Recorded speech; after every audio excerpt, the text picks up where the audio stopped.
घर के सामने खड़ा हुआ था कि तभी अचानक उस घर से बैन नाम का आदमी भागते हुए बाहर आता है। साथ ही वो घर की तरफ गोली चलाते हुए ये कह रहा था कि वो लोग आ रहे हैं। मिकी भी उसे भागता हुआ देख उसके साथ वहाँ से भाग खड़ा होता है और यहाँ हमें पता चलता है कि दुनिया के ज्यादातर लोग ज़ॉम्बीज़ बन चुके हैं और सिर्फ कुछ इंसान ही बचे हुए हैं, जिसमें ये दोनों भी होते हैं। अब दोनों आगे बढ़ते हुए अलग अलग घर में जाते हैं और वहाँ से अपने मतलब की चीजें लेने के बाद ये लोग इसी तरह अपना सफर जारी रखते हैं। इसके बाद इन दोनों को एक गाड़ी नजर आती है जिसके अंदर एक ज़ॉम्बी लड़की बैठी हुई थी। वो इन लोगों को देखकर इनकी तरफ बढ़ने लगती है, जिससे बैन मार देता है और फिर वो गाड़ी को स्टार्ट करके देखता है तो ये गाड़ी एकदम सही सलामत होती है, जिससे ये दोनों काफी खुश होते हैं क्योंकि काफी समय से ये लोग ऐसे ही पैदल चल रहे थे। अब यहाँ से मिकी के कहने पर दोनों उसकी गर्लफ्रेंड के घर जाते हैं जो शायद मर चुकी थी। मिकी उसके कमरे में जाकर अपनी गर्लफ्रेंड को काफी याद करता है। वो उसकी फोटोज देखकर उसके साथ बीते हुए पलों को याद करते हुए फूट फूट कर रोने लगता है। वहीं दूसरी तरफ बैन इस घर में अपने काम की चीज ढूंढ रहा होता है, जहाँ से उसे 2 वॉकी टॉकी, एक पेट्रोल कैन और एक चेयर मिलती है, जिन्हें वो संभाल कर अपने पास रख लेता है। इसके अलावा वहाँ इन्हें टूथपेस्ट भी मिल जाता है जिससे दोनों ब्रश करते हैं। इसके बाद ये लोग कुछ वक्त इसी घर में गुजारने का फैसला करते हैं, जिस दौरान मिकी बैन से कहता है कि हम दोनों अब यहीं पर रुकेंगे, लेकिन बैन उससे मना करते हुए कहता है कि कैसे हम दोनों एक ही घर के अंदर ज़ॉम्बीज़ की वजह से पूरे 3 महीने तक फंसे हुए थे,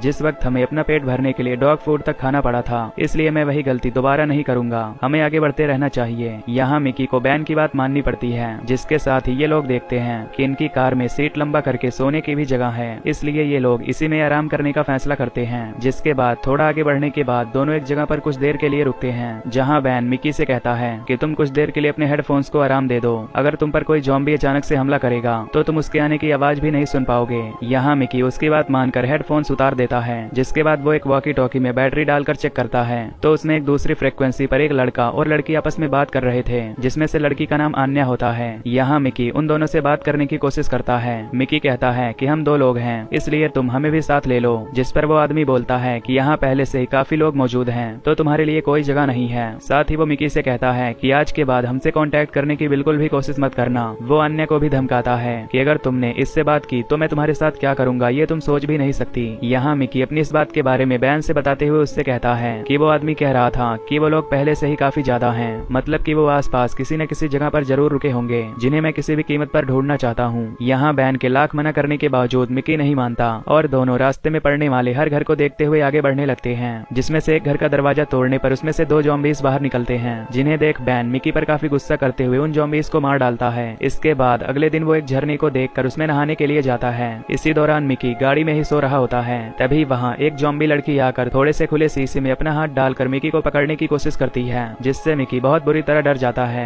लेकिन सही वक्त पर बैन वहाँ पहुंचकर उस ज़ॉम्बी लड़की के सर को गोली से उड़ा देता है। जिसके बाद दोनों कभी किसी स्कूल तो कभी किसी घर में जाना जारी रखते हैं, मगर इन्हें कुछ भी नहीं मिलता। हालांकि जल्दी ही ये लोग एक घर में पहुंचते हैं, जिसे देखते ही मिकी इस बार बैन से जिद कर लेता है कि हमें आज रात यहीं रुकना चाहिए, और इस बार बैन भी उसकी बात मान लेता है। इसी दौरान मिकी एक बार फिर आन्या से बात करने की कोशिश करता है। वो मिकी की आवाज सुनकर उससे कहती है कि मैं तुमसे बात नहीं कर सकती, क्योंकि अगर उन्हें पता चल गया तो वो मेरे साथ क्या करेंगे वो तुम सोच भी नहीं सकते, इसलिए प्लीज तुम मुझसे बात मत करो। दूसरी तरफ बैन गाने सुनते हुए अकेले ही काफी ज्यादा मजे कर रहा था। जिसके बाद वो बाहर जाता है तो वहाँ उसे एक ज़ॉम्बी दिखता है। उसे किसी ने पेड़ से बांधा हुआ था। बैन उस ज़ॉम्बी से पहले कुछ देर बातें करता है और जब उसका मन भर जाता है तो वो ज़ॉम्बी को ले जाकर मिकी के कमरे में छोड़ देता है। यहाँ बैन ने बाहर से दरवाजा पकड़ा हुआ था ताकि उसे खोलकर वो बाहर न निकल पाए। यहाँ कुछ देर बाद जब बैन दरवाजा खोलकर देखता है तो वो अपने सामने मिकी को ज़ॉम्बी के खून में रंगा हुआ पाता है, और उसे देख बैन हंसते हुए कहता है कि बधाई हो, तुमने आज अपना पहला ज़ॉम्बी का शिकार किया है। जिस पर मिकी एकदम से भड़क जाता है और वो बैन को मारने के बाद वहाँ से रोते हुए भाग जाता है। जिसे ऐसे जाते देख बैन भी उसके पीछे जाता है, जहाँ रोते हुए मिकी उससे अन्य के बारे में शेयर करता है और कहता है कि उसने मुझसे बात करने से ही मना कर दिया है। इसके बाद अगले कुछ दिनों तक ये दोनों इसी तरह घूमते हुए गुजरते हैं। एक दिन इन्हें सड़क के बीच एक गाड़ी दिखाई देती है, जिसके बोनट पर हाथ रखकर देखने पर मिकी बैन से कहता है कि ये गाड़ी अभी भी गर्म है, मतलब कि कोई इसे चला रहा था और वो यहीं आसपास होना चाहिए। यहाँ बैन पहले उस गाड़ी से पेट्रोल निकालने की कोशिश करता है, पर उसमें पेट्रोल नहीं था। बैन आवाज देते हुए पूछता है कि ये गाड़ी किसकी है, मगर उसके सवाल का कोई भी जवाब नहीं देता।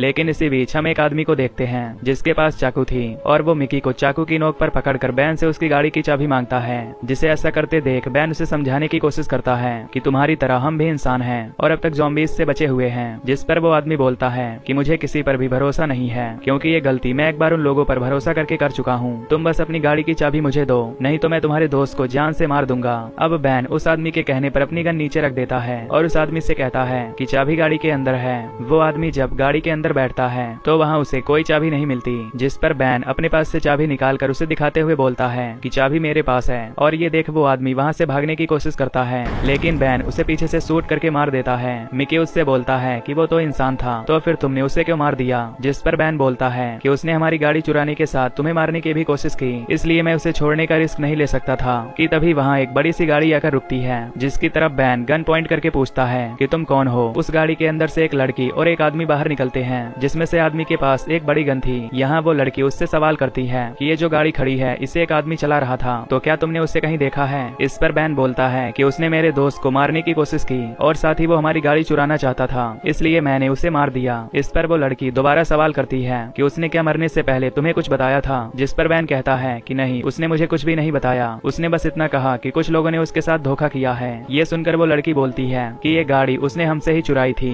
इसलिए हम उसका पीछा करते हुए यहाँ आ गए, लेकिन तुमने उसे मारकर काफी अच्छा किया। इतना कहने के बाद वो लड़की और आदमी वहाँ से जाने ही वाले होते हैं कि तभी मिकी उसे रोककर पूछता है कि क्या तुम आन्या हो? ये बात सुनकर वो लड़की कहती है कि तुम क्या बकवास कर रहे हो? यहाँ पर मिकी कहता है कि मैंने तुमसे वॉकी टॉकी पर बात की है। यहाँ हमें पता चलता है कि ये लड़की आन्या ही है और जो आदमी उसके साथ था ये वही आदमी होता है जिससे बात करते हुए मिकी ने आन्या को सुना था। आन्या मिकी से बोलती है कि मैंने तुमको कितना समझाया था कि तुम मुझे कांटेक्ट करने की कोशिश मत करना। यहाँ आन्या तुरंत बैन के पैर में गोली मार देती है और इसके बाद वो उसकी गाड़ी की चाबी लेकर वहीं झाड़ियों में फेंक देती है। आन्या मिकी से कहती है कि मैं ये नहीं करना चाहती थी, लेकिन तुमने मुझे ये करने पर मजबूर किया है। इतना कहने के बाद वो उस आदमी के साथ गाड़ी में बैठकर वहाँ से चली जाती है। आन्या के जाने के बाद मिकी कार की चाबी को ढूंढने की कोशिश करता है, पर अंधेरा होने तक उसे चाबी नहीं मिलती। साथ ही बैन के पैर में गोली लगी होने के कारण वो चल नहीं सकता था, इसलिए मिकी वहीं कार के अंदर रात गुजारने का फैसला करता है। दोनों इस गाड़ी को अंदर से लॉक करके सोने की कोशिश कर ही रहे होते हैं कि तभी ढेर सारे ज़ॉम्बीज़ उन्हें आते हुए दिखाई देते हैं, लेकिन ये दोनों उनका कुछ नहीं कर सकते थे, इसलिए दोनों चुपचाप सो जाते हैं। जहाँ सुबह उठने पर वो देखते हैं कि ज़ॉम्बीज़ अभी तक नहीं गए हैं, जिनसे परेशान होकर मिकी सभी शीशों को कंबल से ढक लेता है। यहाँ बैन मिकी पर गुस्सा करते हुए कहता है कि आज यहाँ हम दोनों तुम्हारी वजह से फंसे हैं। अगर तुम उस लड़की के पीछे पागल न होते तो वो लोग भी ऐसा नहीं करते। यहाँ मिकी अपनी गलती मान लेता है। ये लोग 1-2 दिन इसी तरह गाड़ी के अंदर बिताते हैं, जिसकी वजह से इनका पानी भी खत्म हो रहा था। साथ ही ज़ॉम्बीज़ भी अब ज्यादा आ चुके थे, इसलिए मिकी प्लान बनाता है कि मैं सनरूफ से होकर गाड़ी से बाहर निकलकर चाबी ढूंढने के लिए जाऊंगा, तब तक तुम यही मेरा इंतजार करना। बैन मिकी से कहता है कि अगर तुम्हें चाबी न मिले तो तुम वक्त रहते यहाँ से निकल जाना। इस पर मिकी बोलता है कि तुम्हारे अलावा मेरा कोई नहीं है, इसलिए मैं वापस जरूर आऊंगा। इतना कहकर वो बाहर चला जाता है, पर थोड़ी देर बाद ही बैन को अकेलापन महसूस होने लगता है। वो काफी परेशान था कि मिकी अभी तक वापस क्यों नहीं आया, लेकिन उसके इंतजार के अलावा वो और कुछ नहीं कर सकता था। काफी देर हो जाने पर यहाँ पर एक पल के लिए बैन को लगता है कि शायद मिकी उसे छोड़कर चला गया, लेकिन इस दौरान बैन को मिकी की आवाज सुनाई देती है और बैन तुरंत सनरूफ को उसके लिए खोल देता है। बैन उससे पूछता है कि क्या तुम्हें चाबी मिल गई? इस पर मिकी रोते हुए उसे अपना हाथ दिखाता है, जिस पर ज़ॉम्बी के काटने का निशान था। ये देख बैन के पैरों के नीचे से मानो जमीन खिसक जाती है और वो अपनी गन मिकी पर पॉइंट करके उसे बाहर निकलने के लिए बोलता है, पर मिकी उससे बार बार एक ही बात बोलता है कि मेरी मदद करो। बैन यहाँ मिकी से कहता है कि मैं अपने दोस्त को ज़ॉम्बी में बदलते हुए नहीं देख सकता,